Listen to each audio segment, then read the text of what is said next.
আসসালামু আলাইকুম। এই যে দেখাচ্ছি পূর্বাচল 11 নম্বর সেক্টরে, যেটা নাকি তাহের হোটেলে অভিযান দেওয়া হয়েছে। যে এই গোড়ার মাংস বিক্রি করে, তারা মাংস টেস্ট করার জন্য রেস্টুরেন্ট থেকে মাংস নিছে। এই সাংবাদিক বাইরে আছে, আমরাও আছি। আর এই যে দেখেন, আপনাদেরকে দেখাইতেছি কতগুলান গোড়া একসাথে জবাই করছে।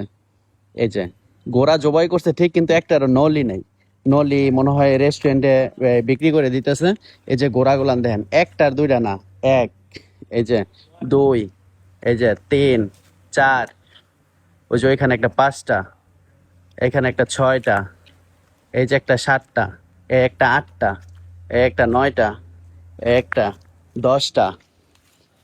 এই যে দেখেন গাছে বাঁধা অবস্থায় ওরে জবাই করে দিছে। এই 11টা, টোটাল 11টা গোড়া। আর এই যে এইখানে এটা মনে হয় সেল দিবে, এর জন্য রাখছে। এই যে দেখেন অবস্থা, এটা পূর্বাচল 11 নম্বর সেক্টরে, এই যে বাউন্ডারির